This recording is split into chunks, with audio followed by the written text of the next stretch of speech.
Bismillahirrahmanirrahim. Assalamualaikum warahmatullahi wabarakatuh. Pagi anak-anak. Alhamdulillah, hari ini kembali kita belajar online.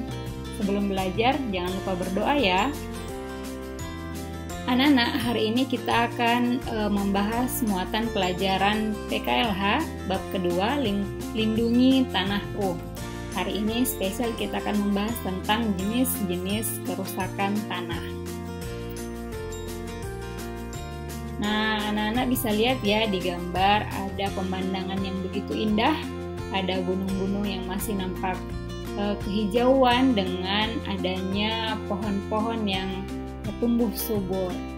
Yang bisa dibedakan dengan gambar berikutnya, ini adalah hutan yang terbakar, tanamannya tidak lagi hijau ya.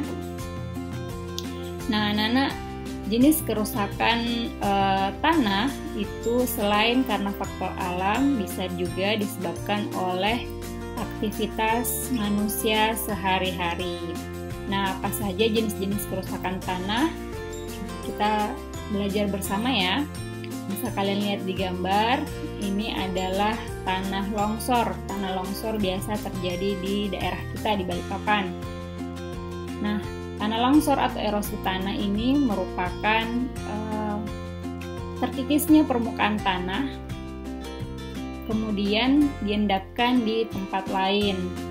Erosi tanah ini ada dua jenis ya. Yang pertama ablasi.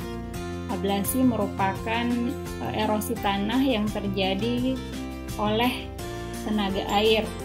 Biasanya terjadi di daerah dengan curah hujan yang tinggi. Kemudian ada abrasi. Abrasi merupakan erosi tanah yang disebabkan oleh kekuatan gelombang air laut. Ini biasanya terjadi di lepas pantai. Kemudian lahan kritis, bisa kalian lihat di gambar. Ini adalah gambar kebakaran hutan ya. Kebakaran hutan sering juga terjadi di daerah Kalimantan. Lahan kritis adalah kondisi tanah yang telah kehilangan kesuburannya. Jika tanah kehilangan kesuburan, maka akan berakibat pada penurunan fungsi sebagai sarana pendukung kehidupan. Tanah yang tidak subur itu tidak bisa ditanami oleh tumbuh-tumbuhan lagi. Nah, timbulnya lahan kritis disebabkan oleh beberapa faktor.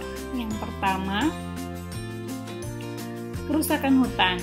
Kerusakan hutan ini terjadi akibat aktivitas manusia, misalnya penebangan liar, kebakaran hutan, dan pertanian sistem ladang yang berpindah-pindah.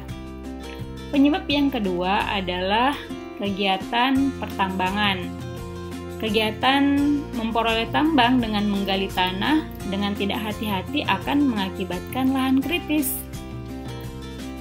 Akibat dari kegiatan pertambangan terjadi karena hilangnya vegetasi penutup lahan, perubahan topografi, serta perubahan struktur lapisan tanah. Kerusakan tanah yang berikutnya adalah pencemaran tanah. Nah, ini adalah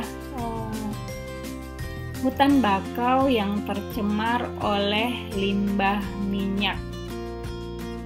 Pencemaran tanah merupakan gangguan keseimbangan pada tanah yang diakibatkan oleh masuknya polutan hasil kegiatan manusia. Jadi hasil kegiatan manusia mengolah industri ya biasanya menimbulkan polusi. Polusi ini yang kemudian mencemari lingkungan. Ya, polutan mempunyai sifat yang tidak dapat diurai oleh bakteri pengurai sehingga tidak dapat menyatu dengan alam. Contohnya limbah plastik.